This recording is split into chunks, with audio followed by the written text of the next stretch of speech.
श्रीगंगानगर से खबर जहां एसपी हरिशंकर यादव के निर्देशन में नशे के खिलाफ बड़ी कार्रवाई देखने को मिली है। 400 ट्रामाडोल टैबलेट और 1,44,000 प्रेगाबालिन कैप्सूल बरामद किए गए हैं। ये बड़ी कार्रवाई देखने को मिली है। 2 तस्करों को पुलिस ने गिरफ्तार भी किया है। लग्जरी कार से प्रतिबंधित नशीली गोलियां जब्त की गई हैं। पदमपुर सूरतगढ़ बाईपास पर सदर थाना पुलिस की कार्रवाई देखने को मिली है। बड़ी मात्रा में यहां से नशीली दवाइयां बरामद की गई हैं। जयपुर जोधपुर रूट से चल रहा था अवैध सप्लाई नेटवर्क। एएसपी रघुवीर प्रसाद और सीओ विष्णु खत्री के सुपरविजन में कार्रवाई की गई है। हेड कांस्टेबल प्रमोद चौधरी की अहम भूमिका रही है।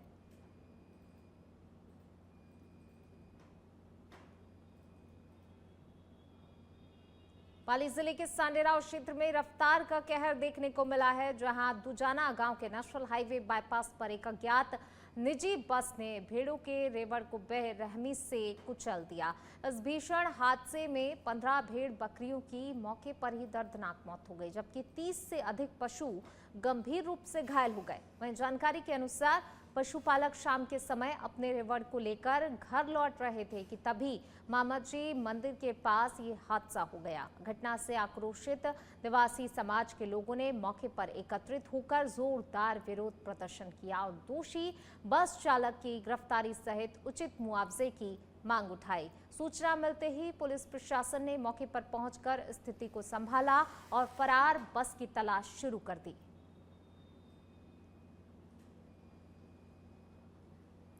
खैरथल तिजारा जिले के भिवाड़ी के सेक्टर 3 में पिछले कई दिनों से जारी जल संकट ने सोमवार को उग्र रूप ले लिया। जी हां, भीषण गर्मी के बीच पानी की किल्लत से परेशान स्थानीय निवासियों ने भगत सिंह कॉलोनी स्थित जलदाय विभाग कार्यालय का घेराव कर दिया और जोरदार प्रदर्शन किया। वहीं प्रदर्शनकारियों का कहना है कि गणेश मंदिर और दुर्गा पार्क क्षेत्र में कई दिनों से सप्लाई ठप है, जिससे जनजीवन पूरी तरह से अस्त व्यस्त हो गया है। हंगामे की सूचना पर पहुंची पुलिस ने समझाइश देकर इस पूरे मामले को शांत कराया।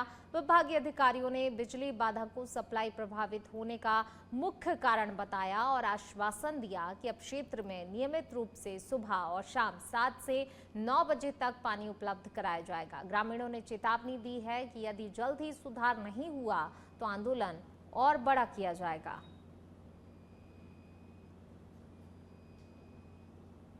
भरतपुर में राजस्थान शिक्षक संघ सियाराम के बैनर तले शिक्षकों ने ग्रीष्मकालीन अवकाश में की गई 10 दिन की कटौती के खिलाफ जिला कलेक्ट्रेट पर जोरदार प्रदर्शन किया। शिक्षकों ने मुख्यमंत्री के नाम एडीएम प्रशासन को ज्ञापन सौंपकर नए शिविर पंचांग को अव्यावहारिक बताया है। शिक्षकों का तर्क है कि भीषण गर्मी के बावजूद 20 जून से स्कूल खोलने का निर्णय ना तो विद्यार्थियों के हित में है और न ही शिक्षकों के लिए न्याय संगत है।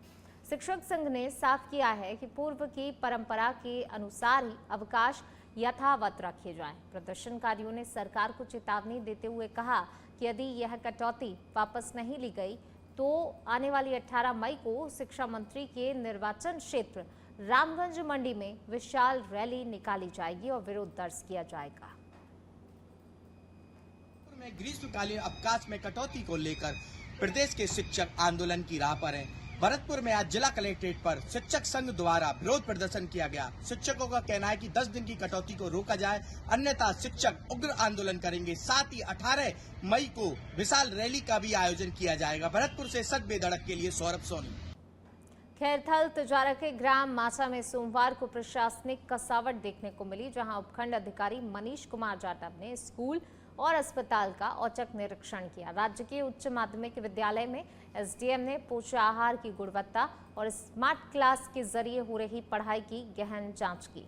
उन्होंने शिक्षकों को 2 टूक निर्देश दिए कि विद्यार्थियों की उपस्थिति और गुणवत्तापूर्ण शिक्षा में किसी भी प्रकार की लापरवाही बर्दाश्त नहीं की जाएगी। इसके पश्चात प्राथमिक स्वास्थ्य केंद्र के निरीक्षण के दौरान उन्होंने भीषण गर्मी को देखते हुए ओआरएस और जीवन रक्षक दवाओं का स्टॉक सुनिश्चित करने के निर्देश दिए। एसडीएम ने स्पष्ट किया कि स्वास्थ्य और शिक्षा जैसी मूलभूत सेवाओं में पारदर्शिता और संवेदनशीलता प्रशासन की सर्वोच्च प्राथमिकता है।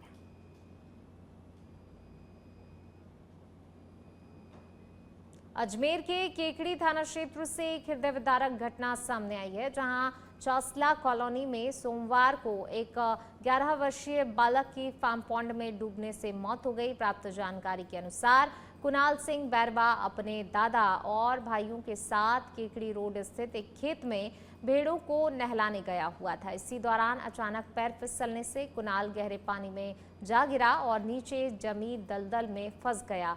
परिजनों के शोर मचाने पर ग्रामीणों ने कड़ी मशक्कत के बाद उसे बाहर निकाला और तुरंत ही जिला अस्पताल पहुंचाया, लेकिन तब तक मासूम की सांसें थम चुकी थीं। सूचना पर पहुंची थाना पुलिस ने शव का पोस्टमार्टम कराकर शव परिजनों को सौंप दिया और मामले की जांच पड़ताल शुरू कर दी गई है।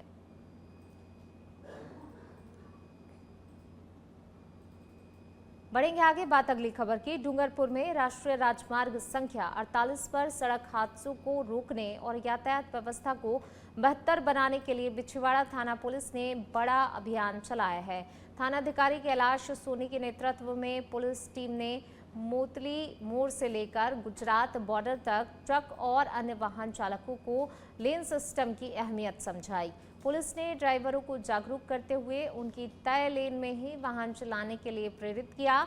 इस दौरान नियमों का उल्लंघन करने वाले लापरवाह चालकों के खिलाफ कड़ी कार्रवाई करते हुए 1147 चालान काटे गए और करीब 5,73,000 रुपए का जुर्माना वसूला गया। इसके साथ ही 500 से अधिक वाहनों पर जागरूकता स्टिकर भी लगाए गए। पुलिस का उद्देश्य है कि सुरक्षित ड्राइविंग के जरिए हाईवे पर होने वाली दुर्घटनाओं में कमी लाई जा सके।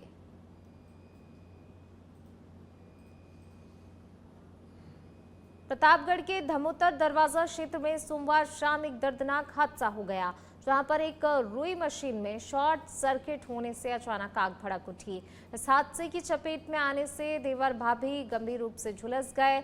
आग इतनी तेजी से फैली कि 35 वर्षीय समा मंसूरी करीब 60% से अधिक झुलस गई, जिन्हें प्राथमिक उपचार के बाद गंभीर हालत में उदयपुर रेफर किया गया। घटना की सूचना मिलते ही नगर परिषद की दमकल टीम ने मौके पर पहुंचकर कड़ी मशक्कत के बाद किसी तरह आग पर काबू पाया। वहीं हादसे के बाद जिला अस्पताल में परिजनों की भारी भीड़ जमा हो गई। फिलहाल प्रशासन आग से हुए इस नुकसान का आकलन कर रहा है और घायलों का उपचार जारी है। डीडवाना कुचामन जिले के नावा सिटी में मारोठ थाना क्षेत्र के भीवपुरा गांव में हुए जानलेवा हमले के मामले में पुलिसिया कार्रवाई से असंतुष्ट ग्रामीणों ने सोमवार से उपखंड कार्यालय के सामने अनिश्चितकालीन धरना शुरू कर दिया। पीड़ित शिशपाल पर 4 अप्रैल को हुए घातक हमले के 17 दिन बीत जाने के बावजूद आरोपियों की गिरफ्तारी नहीं होने से लोगों में भारी आक्रोश है। प्रदर्शनकारियों ने पुलिस प्रशासन के खिलाफ जमकर नारेबाजी की और एसडीएम दिव्या सोनी और डिप्टी मुकेश चौधरी की समझाइश के बाद भी धरना समाप्त करने से इनकार कर दिया। ग्रामीणों ने प्रशासन को चेतावनी दी है कि जब तक आरोपियों की गिरफ्तारी, पीड़ित को 30 लाख की आर्थिक सहायता और उचित धाराओं में मामला दर्ज नहीं होता, आंदोलन जारी रहेगा।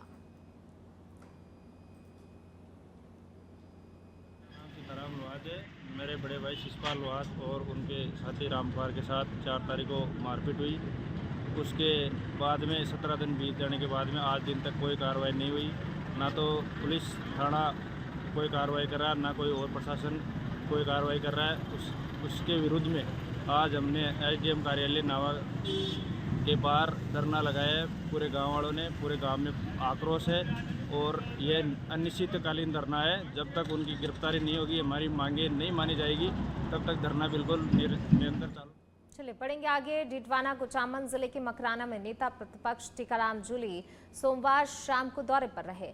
इस दौरान वे मंगलाना रोड स्थित हसीना गार्डन में विधायक जाकिर हुसैन कैसावत के 2 दिवसीय पारिवारिक विवाह समारोह में शामिल हुए और नवविवाहित दंपत्ति को आशीर्वाद दिया। मीडिया से बातचीत करते हुए टीकाराम जूली ने बीजेपी सरकार पर जमकर निशाना साधा। उन्होंने पचपदरा रिफाइनरी में लगी आग और प्रधानमंत्री नरेंद्र मोदी के कार्यक्रम के निरस्त होने पर कई सवाल उठाए। सवाल उठाते हुए सरकार की कार्यप्रणाली पर गंभीर आरोप भी लगाए। इसके साथ ही महिला आरक्षण बिल को लेकर भी केंद्र सरकार की मंशा पर कई गंभीर सवाल खड़े किए। उन्होंने शिक्षा विभाग और विकास कार्यों को लेकर भी सरकार को जमकर घेरा। इस मौके पर बड़ी संख्या में कांग्रेस कार्यकर्ता और स्थानीय नागरिक मौजूद रहे। देखिए, आज इस प्रकार से रिफाइनरी के अंदर आग लगी और मोदी जी का जो दौरा कैंसिल हुआ है, ये एक बहुत बड़ा संकेत है कि रिफाइनरी के अंदर चल क्या रहा है। जिस रिफाइनरी की शुरुआत हमने की, राज बदलने के बाद में इन लोगों ने उसको अटका के रखा। 5 साल तक तो उस पर काम ही नहीं किया और जो लागत 37,000 करोड़ थी, आज वो 80,000 करोड़ से भी ज़्यादा हो चुकी है। उसका जिम्मेदार कौन है? इसका लाभ जनता को मिलना चाहिए था, राजस्थान की जनता को मिलना चाहिए था, लोगों को रोजगार मिलना चाहिए था, वो सब डिले हुआ। और आज आग और लगी आनंद फानन के अंदर। मुख्यमंत्री जी जा रहे 15 दिनों से वहाँ जायजा लेने, तो कौन सा जायजा लिया है उन्होंने 15 दिनों में? ये सब चीज़ें ये दर्शाती है कि ये लोग, कोई भी इनका जनता के विकास से कोई मतलब नहीं है। मार्केटिंग एजेंसियाँ बन गई हैं, अखबारों के अंदर ऐड दो, वहाँ बड़े बड़े कटआउट लगाओ, होर्डिंग लगाओ, ये मत देखो कि हो क्या रहा है, तैयारी क्या चल रही है। क्योंकि रिफाइनरी की घोषणा तो विधानसभा के अंदर मुख्यमंत्री जी ने कर दी थी कि हम जो इसको 15 अगस्त को शुरू करेंगे। 15 अगस्त भी गई, 26।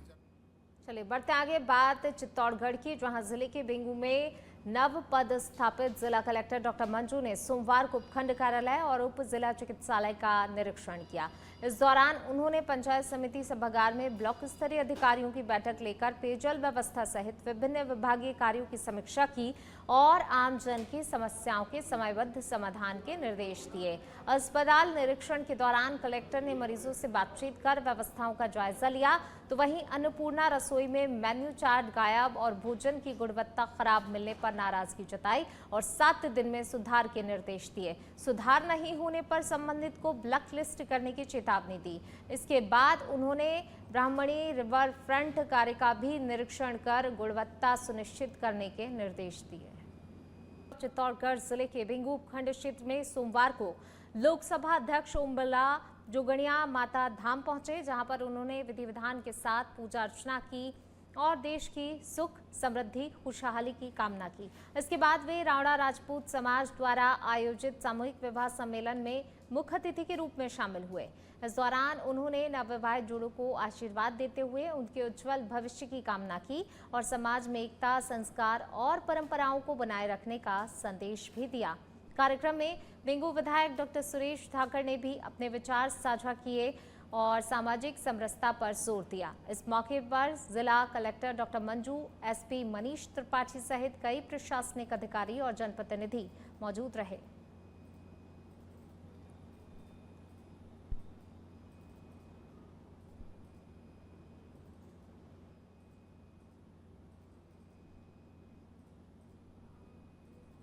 सवाई माधोपुर से बड़ी खबर सामने आई है, जहां मध्य प्रदेश के कूनो नेशनल पार्क से निकलकर आया चीता KP2 अब रणथंभौर होते हुए रिहायशी इलाके तक पहुंच गया है।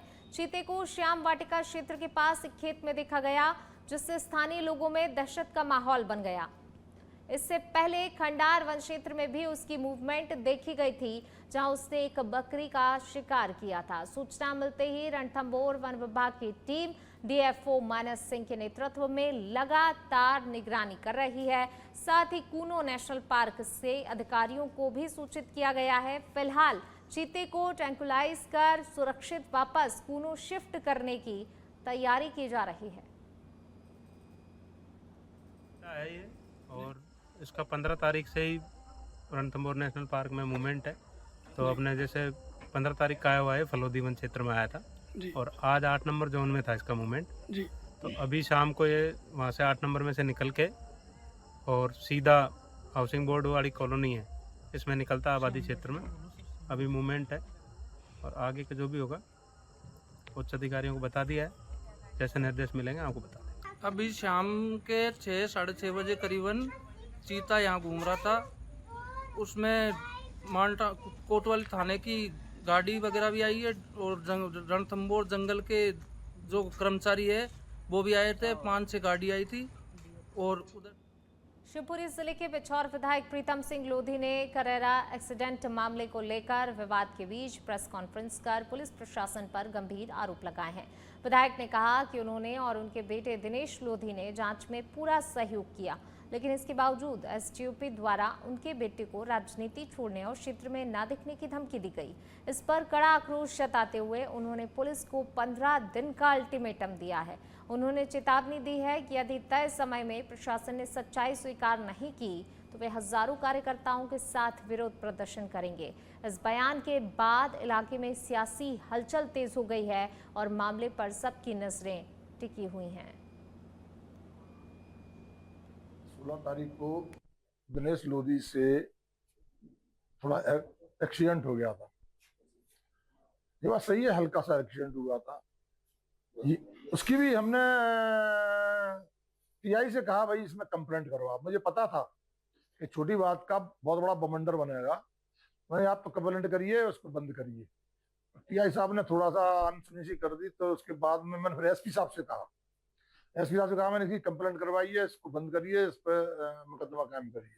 एसपी साहब ने कंप्लेंट करवाई, मुकदमा कायम करवाया। दूसरे दिन एसपी साहब बोले मुझसे कि आप गाड़ी भिजवा दो, उसकी जमानत करनी है, दिल्ली से खबर आ रही है। मैंने गाड़ी भिजवा दी।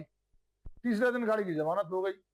चौथे दिन फिर बोले एसपी साहब दिनेश को भी भिजवा दो, उसकी भी जमानत करनी है। जैसे जैसे कहते गए हम वैसा वैसा करते गए। ईरान के राष्ट्रपति मसूद पेजेश्कियान का बयान सामने आया। उन्होंने कहा कि ईरान को अमेरिका पर भरोसा ही नहीं है। अमेरिका चाहता है ईरान घुटने टेक दे। अमेरिका ईरान के सरेंडर की मांग लगातार कर रहा है। सार्थक बातचीत का सम्मान करने की बात कही गई है। कहा है कि दबाव में नहीं झुकेगा ईरान।